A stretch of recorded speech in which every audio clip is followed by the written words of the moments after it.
सन 1947 से भयंकर बंटवारा आज किया जा रहा है। वरिष्ठ पत्रकार सरफराज आरजू का बयान। देश में आपसी भाईचारा लगातार बिगड़ रहा है, इसे पूरा देश महसूस कर रहा है।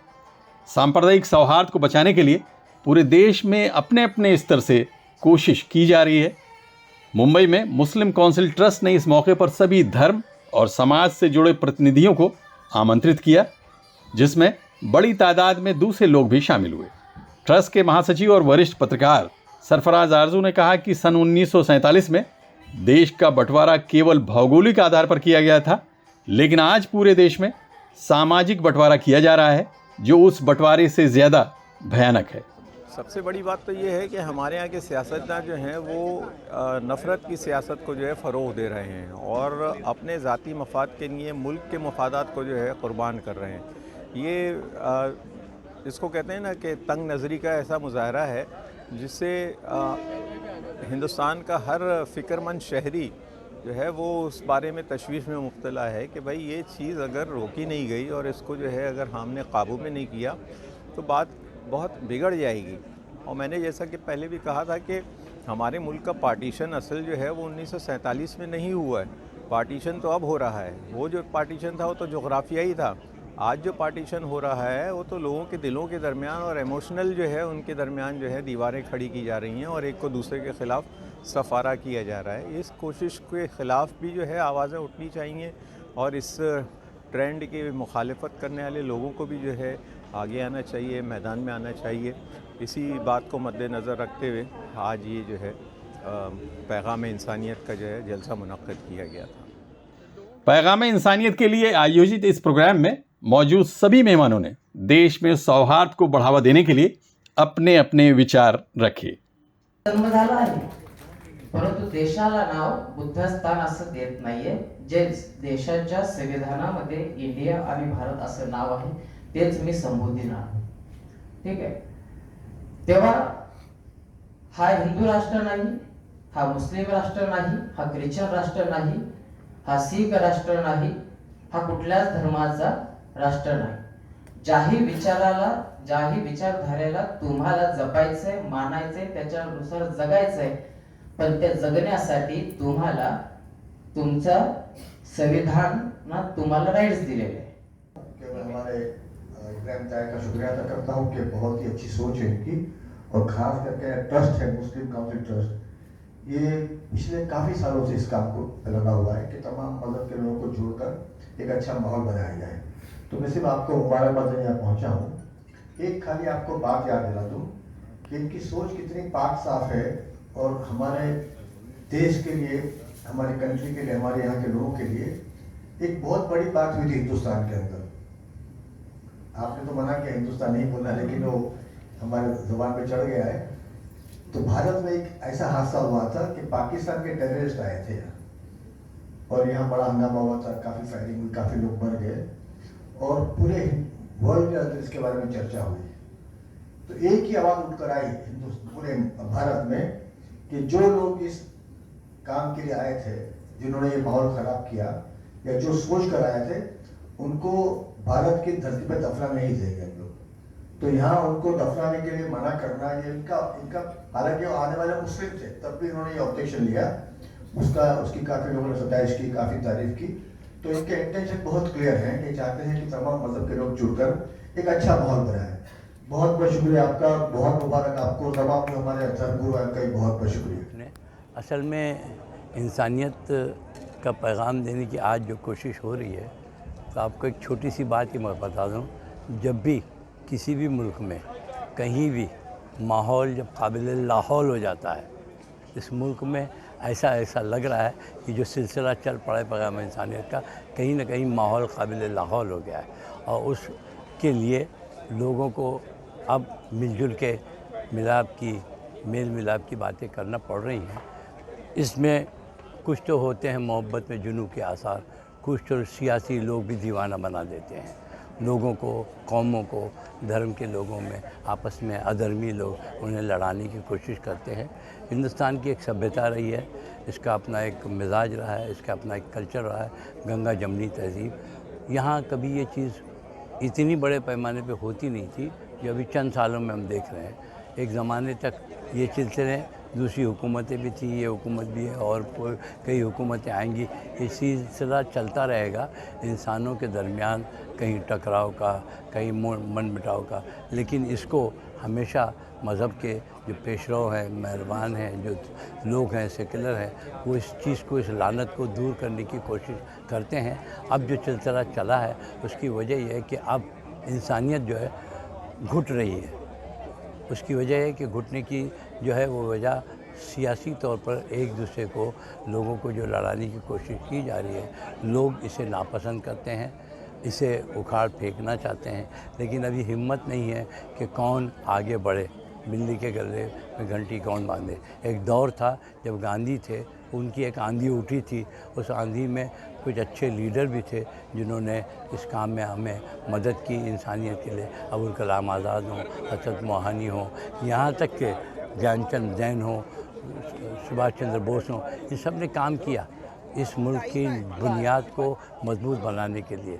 लेकिन कुछ लोग जो बुनियाद को कमज़ोर करने की कोशिश कर रहे हैं, उनकी मजम्मत करने के लिए किया जा रहा है। एक अच्छा पैगाम है इंसानियत का, इसलिए कि इंसानियत ऊंची है, धर्म उसके नीचे है। लेकिन अगर धर्म चाहें तो इंसानियत को और ऊंचा कर सकते हैं। ये पैगाम में मोहब्बत है, जहाँ तक पहुँचे। हालात कुछ मुल्क के इस तरह से बदल रहे हैं कि इंसान को पहचानने के लिए तैयार नहीं है। नफ़रतें बढ़ रही हैं, एक दूसरे के साथ मिल बैठ के गुफ्तगू करने को तैयार नहीं हैं। इसलिए अब ज़रूरत यह है कि कुछ लोग उठें और इस पैगाम इंसानियत को, जिसे पैगाम मोहब्बत कह सकते हैं आप, दूसरों तक पहुंचाया जाए, ताकि इस मुल्क में कि जिसकी खुसूसियत ये रही है कि मुख्तलिफ़ मज़ाहिब के लोग हमेशा मिलजुल के रहे हैं। ये साधु संतों, ज्ञानियों और उलमा की सरज़मीन रही है। यहाँ की मिट्टी की खुशबू में मोहब्बत है। लिहाजा ज़रूरत इस बात की है कि बढ़ती हुई नफ़रत को दूर किया जाए और माजी की तरफ पलटाया जाए लोगों को, ताकि वो पहचान सकें कि हमारी शनाख्त मोहब्बत थी, नफ़रत नहीं थी। अभी दोहराने की बात नहीं, हालत ही वैसे हैं।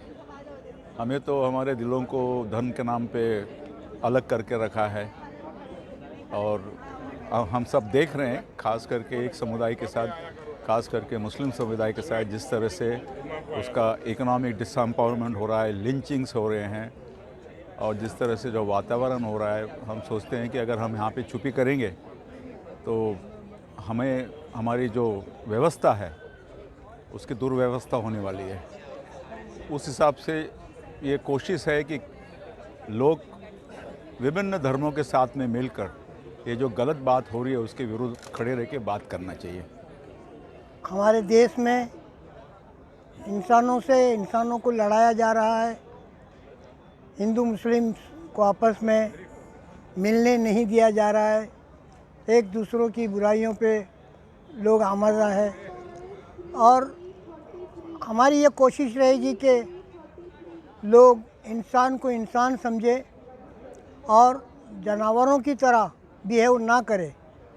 इसलिए आज हमने पैगाम इंसानियत नाम से एक प्रोग्राम किया और जिसमें हिंदू, मुस्लिम, सिख, ईसाई, पारसी सारे लोगों ने हिस्सा लिया और एकता बनाए रखने का सारे लोगों ने अज़्म लिया है। सर, मेरा संदेश यही है कि सबसे पहले हम धर्म से पहले हम इंसान हैं और इंसान का जो पैगाम जो गुरु ग्रंथ साहिब में लिखा है, अव्वल अल्लाह नूर पाया कुदरत के सब बंदे, एक नूर ते सब जग उपजिया, कौन भले कौन मंदे। एक पिता एक कस के हम बारक, तुम मेरा गुरु खाई। हम धर्म से पहले इंसान हैं और हमारे अंदर इंसानियत जागरूक होनी चाहिए। अगर हमारे अंदर इंसानियत है तो हम तभी दूसरे का भला कर सकते हैं, अपना भी भला कर सकते हैं। हसदो हकारत से खुद को बचाए रखना, किसी का भला हो ना हो मगर आपका भला होगा। Thank you. पहले तो ऑर्गेनाइजर्स को धन्यवाद दूंगा कि उन्होंने ऐसा एक प्रोग्राम किया, एक एकता का माहौल पैदा किया। I am really thankful to them.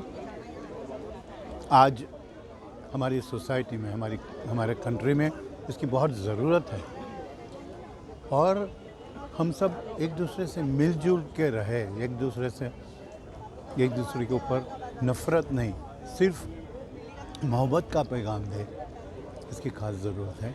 और आप उन लोगों ने ये ऑर्गेनाइज़ करके बहुत बड़ा आभार है, and I am thankful to them for that. Thank you. उस रसूल इंसानियत पर जिसने इंसान को इंसानियत की राह पर चलने का तरीका सिखाया, वो रसूल जिसने हमें इंसान बनाया और इंसान बनाने का हमें तर्ज सिखाया, उस रसूल पर हम दरूद और सलाम का नजराना पेश करते हैं।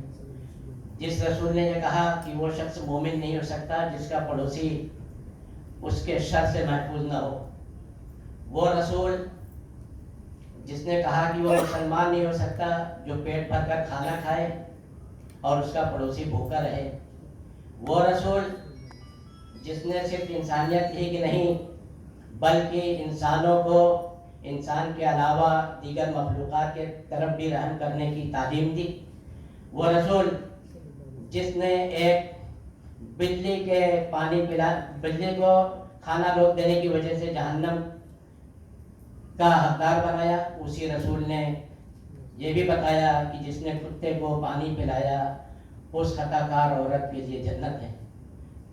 आज मुस्लिम ट्रस्ट काउंसिल की तरफ से जो इंसानियत का पैगाम के नाम से ये कॉन्फ्रेंस मुनक़िद की गई है, जिसमें हर धर्म के लोगों ने अपने अपने ख्यालात का इजहार किया और यकीनन ये पैगाम बार बार पहुंचाना चाहिए।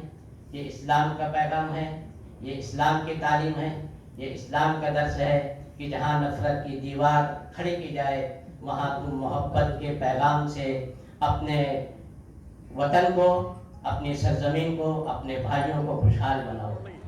बड़े अफसोस की बात है कि हम लोगों ने जिस मकसद के लिए आज़ादी हमारे बुज़ुर्गों ने ली कि सारे मज़हब के लोग एक जगह रहें, एक साथ रहें, भाईचारे के साथ रहें, आज उसी देश के अंदर हमें अमन के पैगाम की ज़रूरत पड़ रही है। बड़े अफसोस की बात है। इस मौके पर कम्मू जाफर स्कूल की बच्चियों ने देश की एकता को दर्शाने के लिए एक गीत प्रस्तुत किया। मुस्लिम काउंसिल ट्रस्ट पहले भी इसी तरह के कार्यक्रमों का आयोजन कर चुका है। ये प्रोग्राम इस्लाम जिमखाना मैरीन लाइंस पर आयोजित किया गया था। इस कार्यक्रम का संचालन मौलाना ज़हीर अब्बास रिजवी द्वारा किया गया। राजेंद्र यादव के साथ आबिद नकवी, प्रेस 9 न्यूज़, मुंबई।